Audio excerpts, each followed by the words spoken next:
Hello, welcome to my video.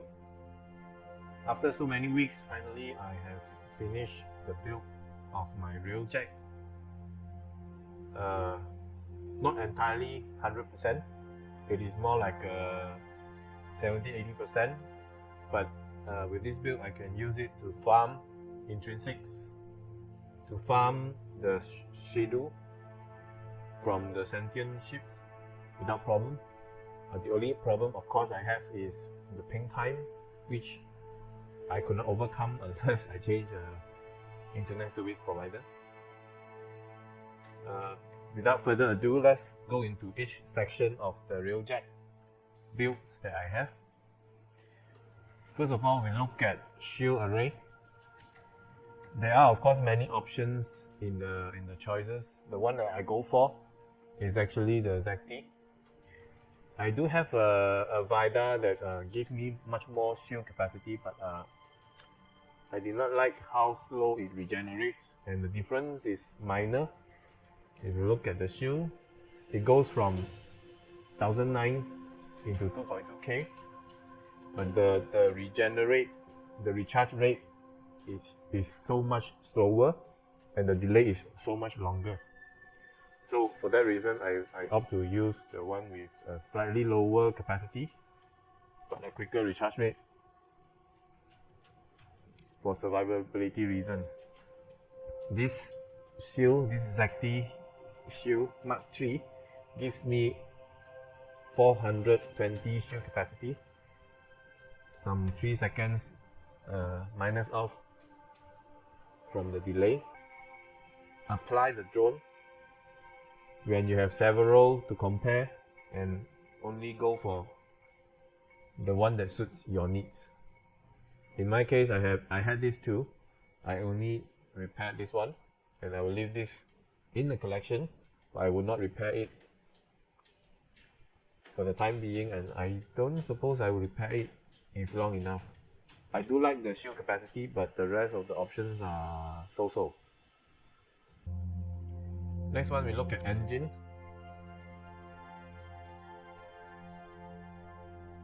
Again, if you have a clan and your clan has built and researched and built the blueprint for the engine, for a starter you can always buy it from the clan with the resource needed. It may not be a bad one, to be frank, but if you want to have a roll of the RNG and get a better stats, this, for example, is a stat that I gotten, some 39.4 km per hour. Shield regeneration when boost meter is recharging is very important, because during your farming, especially when you head for the sentient ship, for example, you are always on the boost. With this engine, we are looking at some 567 meters per second. Any engine beyond the 500 marks is good. When you apply the boost, you will go even faster. And I did a comparison, slight comparison today. It's actually faster than a Warframe. It's actually faster than the Arcwing in Blink. So always go for one with 500 or beyond. The reactor, I gotten this one from the dojo. This is actually a good balance. Why? Because it's given an additional 50 avionics capacity, the highest so far that I could get my hands on, compared to a ZT that is giving me some 35. But look at the flux capacity, this is huge. This is 3 times the flux capacity. Flux capacity is actually very useful. This is useful from attack perspective, but it is not very useful in terms of the avionics given this row, as I cannot fit all my avionics inside. Next, we go into armaments. Here you can see that I am actually out for the Vida Cryophone MK3. The Cryo is popular among players, but it has its own shortcomings, weakness. mainly because of on a ZT cryo, you can max out the shooting or the heat capacity within 3-4 shots, and it's very annoying. It's very low Q per second KPS, so people usually will get annoyed and turn to others. But as you move up in your intrinsic, you will find that it's actually bearable, and as you move to VIDA, it's even more bearable because here's the key difference. The critical chance of a VIDA is some 10% higher than the ZT. I've sold my ZT, but take a look. A ZT Cryo MK3 has only 20% critical chance, but a VIDA is giving you some 33.6 with a slightly lower damage number. But believe me, the critical chance will make up for all the damage needs. And with this VIDA variants, I can actually 1 or 2 shots the fighters. I have it on the front, the nose turret as well as the side, the wing turret. Galvac is what I learned from a lot of the feedbacks. I may get a better one later. This is what I bought from the Clan Dojo. Go for this. The drop is really low. So avionics wise, this is what I have. The bulkhead is very important for the health. It is what giving you the whole health of 6,000. You also need to max out the grid. I've maxed out all the grids for the integrated portion. That matters. The rest will come later as I have more directs. That's why I'm saying this build is some 80-90% complete, but it's not there yet. You still need to farm for a whole lot of intrinsics and directs. Directs in this case is your equivalent of endo on the mods for weapons and frames. So I have bulkheads for the health of the overall health of the RailJack. I have Hyper Strike for the turret damage, 40% in addition because of a max out grid. And this is also important for quality of life for the turret heat capacity. This make it bearable for use of the Cryo MK3. This actually boosts the speed for the RailJack quite a lot. Critical damage as well as critical chance. I believe I still need to boost up the critical chance as we go, like so. The next one is 1008. I have yet to earn it. I'll do that later after this. So once this is up, you will see that the turret is much more deadlier than before. There's also the shield recharge.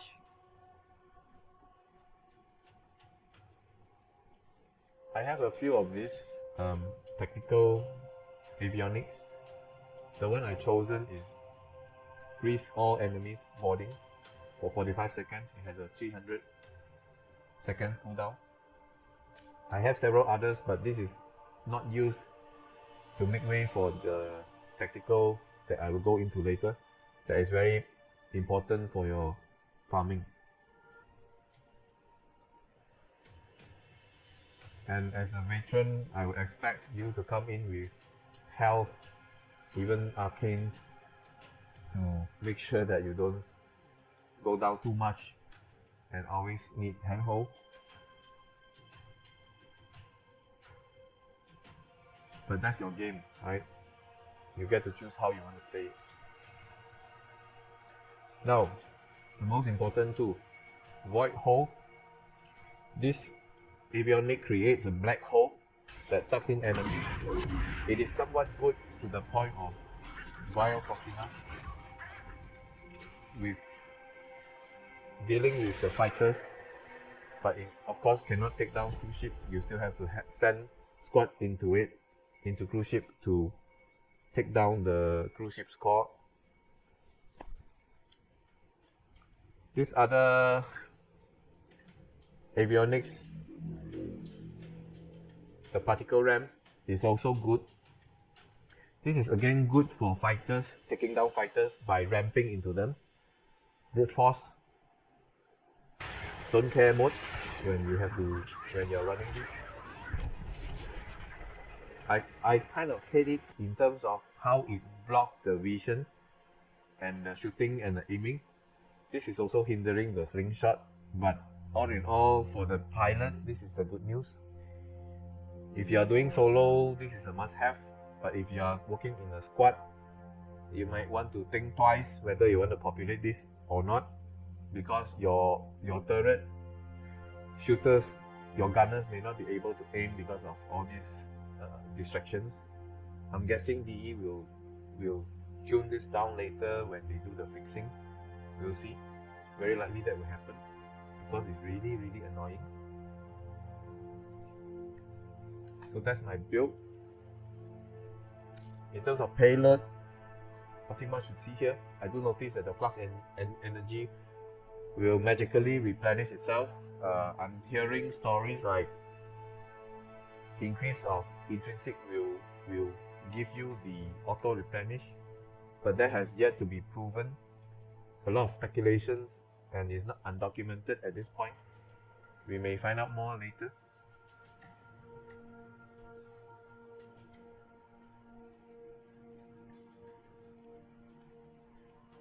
I forgot to mention one point. For the avionics, if you don't have the void hole, which I think costs quite a bit in the market, and this is my luck, I have gotten it. If you don't have the void hole, there are another popular option, which is the seeking volley, whereby it would shoot some 50 homing missiles to take down the low level fighters, mainly on Saturn and Earth, not so much on Vile. But it's a nice to have if you can afford it, and it's not expensive. And I happen to have two. When I found out and tried to max it out, I found myself as having two of it. So you might have it already. Try use it. It's not bad. It's just not as good as the black hole. Next we look at the intrinsics. I have reaching the gunnery. I took the strategy of maxing out one instead of all four. I reached 7 first with this one and reaching into Veil. And from there, I do my farming and slowly pick up on the rest.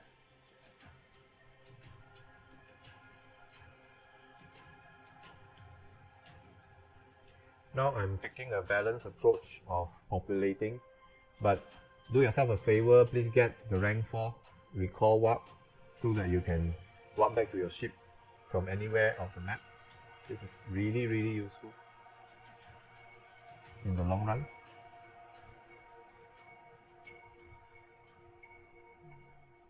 All these are nice to have. You can populate it later, but pick one so that you can reach Vile as soon as possible and farm for the parts, the NK3 parts, which will help you to progress really fast. So that's all for my build. If you have better opinions or builds, feel free to leave your comment below. Thanks for watching. I'll see you next time. Happy New Year. Let's hope that DE will fix it after the New Year for all the bugs that we are seeing. Don't forget to like and subscribe if you think that this helped you.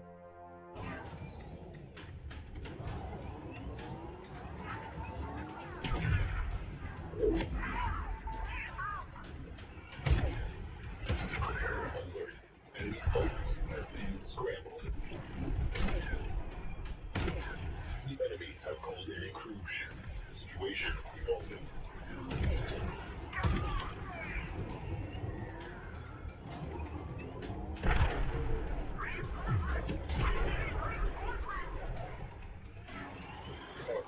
shot loaded.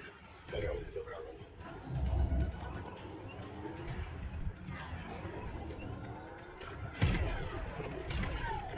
Incoming ram sleds about to ring the doorbell.